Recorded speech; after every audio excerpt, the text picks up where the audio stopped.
Hi, I'm Agent Ford. Do you think you can help me solve another true crime mystery? A little party never killed nobody, sang Fergie. Yet, for Tyler Hadley, it was a whole different story. Tyler's story is as creepy as it is sad. His childhood was full of antidepressants and medications, and after 17 years of keeping it all to himself, Tyler exploded with such rage and pain, doing the unimaginable. Located 125 miles north from the fabulous Miami, the city of Port St. Lucie in Florida is a quiet place to live in, and Blake Hadley and his wife Mary Jo enjoyed their peaceful life there. They were a compassionate and honest couple who held secure jobs. Blake was an engineer, and Mary Jo was an elementary school teacher. Her students and everyone who knew her described her as someone who never gives up on you, no matter who you are. The two had two beautiful children whom they loved with all their hearts, Ryan and Tyler, and their family was happy. And the future seemed to hold great things for both Ryan and Tyler when they were kids. But while this turned out to be the case for Ryan, it was a whole different story for little Tyler. At the young age of only 6 years old, Tyler began to display some behavior his mother knew very well. Just like Mary Jo did during most of her teenage years and for the most significant part of adulthood, little Tyler suffered from severe depression. Worrying her son would suffer as she did, Mary Jo signed him up for counseling, but it didn't seem to be enough. And so Tyler was prescribed antidepressants, something very unconventional for a 10-year-old. However, crazy and strange as it sounds, this wasn't unusual for Tyler, who had been visiting numerous doctors and taking medications for most of his childhood, due to him being born prematurely. In addition to all this, Mary Jo had always been overprotective of him whenever he was in pain or simply sad. The situation only increased when young Tyler started showing symptoms of depression and mental health problems. By the age of 15, Tyler had also been prescribed medication to treat ADHD and hormones medications for his problematic thyroid, but he was still battling his severe depression and bulimia. Mary Jo had a rather ludicrous solution to these problems. She believed Tyler was getting bullied in school because of being short and chubby, and of course she didn't like it. She blamed those bullies for his child's low self-esteem, and she thought she knew how to solve the problem. Tyler would have to take growth hormone injections. Now, his mother's point of view seems quite drastic, especially if compared to the fact that Tyler was a relatively happy kid outside of school. Obviously, he was fighting with depression, bulimia, and extremely low self-esteem. But were things really that bad? To other people, Tyler seemed like a happy kid. He was a very respectful and polite young boy. He liked to skate, ride his bike, and play basketball with his dad. He was very close to his family. Every night, he used to wait for his father to come back from work to play a little basketball in the driveway, and he enjoyed the quality family time during barbecues or pool parties. That's until he started high school. Once Tyler became a teenager and started high school, things changed. As a child, he had always been quiet and pretty tricky to read. But now, all of a sudden, his personality seemed to have turned upside down. He always tried to pull a crowd. He was now loud, eccentric, but still unpredictable and troubled. Then, in 2010, Tyler began his path into serious troubles when he began skipping school, taking minor drugs, and getting into pyromania. And that's the exact moment Mary Jo realized she had lost control over her son. She couldn't persuade him to do anything anymore. She couldn't shape him. And on the other hand, Tyler's mental health problems worsened. He was prescribed a mild anti-anxiety medication and more robust antidepressant, citalopram, usually commanded in suicidal young adults. And in response, he began to drink heavily and started taking ecstasy. It was a dark downfall, leading on a dangerous path that culminated brutally in April of 2011. In April 2011, Tyler was 17 and more rebellious than ever. He was drinking and taking any kind of pills he could get his hands on, and the situation was slipping out of his hands. While his older brother Ryan was away for college, Tyler was in prison after getting into a fight with a friend that cost him a charge of aggravated battery. And because he had a previous record, he was sentenced to a week in jail, followed by 2 weeks on house arrest. To add to the punishment, once he returned home, his mother took his phone from him. But the result was yet another layer of anger and resentment between the two. The situation between Tyler and Mary Jo was tense. Of course, between a mother and a troubled teenage boy, things are never easy. But this was different. This was chilling. It seemed like Tyler would develop some sort of hate for anyone who would cross his path. Just think about the fact that he was in prison for beating the hell out of one of his friends, and it was no different with Mary Jo. He hated his mother so much, he wanted her dead. The water in his teapot sure was heating up, and it wasn't far from boiling temperature. Something was about to happen. It was in the air. And when July came around, things took the worst turn possible. Saturday, July 16th, 2011, was a beautiful summer night. At 11:15 p.m., Tyler posted a message on Facebook. "Party at my crib tonight," it read. Although Tyler wasn't exactly a popular kid, the party was an open invitation to anyone.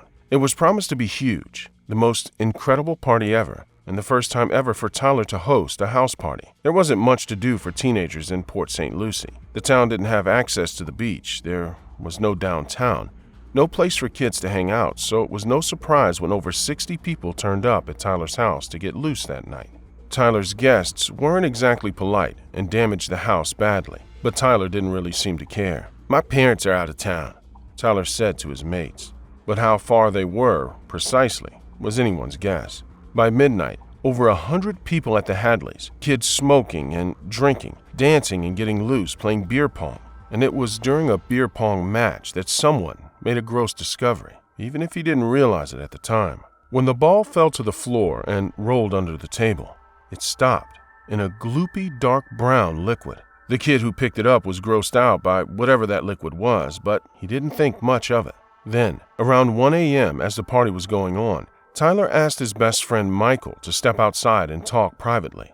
The two had been friends since they were 8 years old, but no one could have ever prepared Michael for the news Tyler was about to break to him. The two walked to the stop sign at the end of the block, and then, with a severe face, Tyler confessed, "I killed my parents." At first, Michael laughed. He didn't believe it. But then Tyler looked him straight in the eyes and said, "Michael, I'm serious. If you look close enough, you'll see the signs." Michael looked to the driveway, and there he saw Blake and Mary Jo's cars. They couldn't be out of town. Then, the two walked to the garage and Tyler turned on the light. There, bloody shoe prints displayed before Michael. Michael left the garage immediately, scared and disgusted, shutting the door behind him. But there was one last thing Tyler wanted to show his best friend. Tyler led Michael to the master bedroom. The door was locked, but as soon as he opened it, the stench was instantly unbearable, and the scene presented before Michael's eyes wasn't much better. There was furniture vandalized and scattered in a pile, and at the bottom of it all, Michael could spot a thick white leg. It gave him the chills. He looked at the boy he thought he had known for all of his life with fear. It was time for some answers. Tyler told Michael how he had psyched himself up with 3 ecstasy pills that afternoon, grabbed a claw hammer from the garage, and went to the living room, where he found his mother. She was working on her laptop, and he stood behind her for some minutes. When she turned around, he finally raised the hammer and struck down onto Mary Jo's head. His wife's screams of terror awakened Blake, who was sleeping in the master bedroom, and when he rushed to the living room, he found a brutal scene before him. Just try to imagine how painful it must have been to see your son beating your wife, his own mother, to death. With terror in his eyes, he looked at Tyler and whispered, "Why?" "Why not?" Tyler replied, before leaping towards him and beating him to death too. It all happened in a matter of minutes. Then, with stains of blood all over him, Tyler wiped some towels around his parents' head and dragged the bodies to the master bedroom. He placed them side by side, face down, with the hammer on the ground between them. He then threw any piece of bloody evidence he could find in the bedroom, burying his parents beneath a tower of broken furniture, sponges, towels, shattered glass, and books. It took him about 3 hours to clean up the mess, and still, he didn't manage to clean everything up. The stain his friend had found under the beer pong table was Mary Jo's blood. Michael was terrified as Tyler was laughing hysterically in front of him. He was pale and clearly in shock. After a while, he asked Tyler if they could take a picture together, knowing that would have been the last time he would have ever been with his childhood friend. Shortly after that, he left the party. It was now 4 a.m., and Tyler's party was still in full swing. Despite sharing his story with Michael, Tyler continued laughing and partying with his friends. Michael, on the other hand, went home and called 911. 2 minutes later, police showed up at Tyler's party, and they were now yelling to Tyler to put his hands up. Tyler seemed annoyed, as if these policemen were just ruining his party. Once they handcuffed him, it took them hours to filter through the master bedroom. As they searched the house, they found dozens of bottles of pills of hydroxyzine, citalopram, Prozac, Adderall, hormone injections, all in Tyler's name. Police would also learn from some of his friends that Tyler had fantasized about murdering his parents for weeks. They never took him seriously. The morning after, the news spread quickly throughout the city, and it eventually arrived at Ryan, suddenly forced to face the painful reality of losing both his parents to the hands of his little brother. On March 20th, 2014, Tyler Hadley was sentenced to life in prison without the possibility of parole for the horrific murders of his parents. The judge cared to explain that the only reason he wasn't given a death sentence was that he was only 17 at the time of the killings. Despite everything, questions about Tyler's mental health were never fully answered throughout the trial. What he did to his parents is unspeakable. But this case is a really peculiar and interesting one. Tyler Hadley was only 10 when he started taking medications. He was given antidepressants, stimulants, and steroids. There is no doubt his brain was somehow damaged at a very young age. When he added alcohol and drugs once in his teenage years, it snapped. Of course, no one could defend him or justify what he did, but we can't help but wonder how much control of his brain did Tyler have at that point. Did he truly know what he was doing? Could he control it? How much did the medications, alcohol, and drugs contribute to his actions? To a lot of people, it sounds like Tyler was over-medicated and misunderstood, and it was only a matter of time before he exploded. "I regret everything I did. I swear it was those drugs," he wrote in a letter to a friend.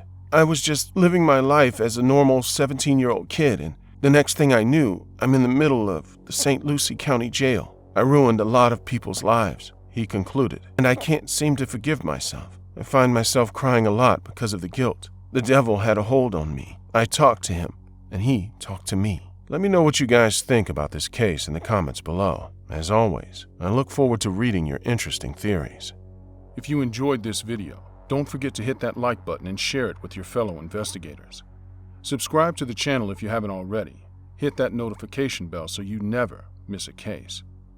With that being said, stay safe, and I'll see you guys at the next crime scene.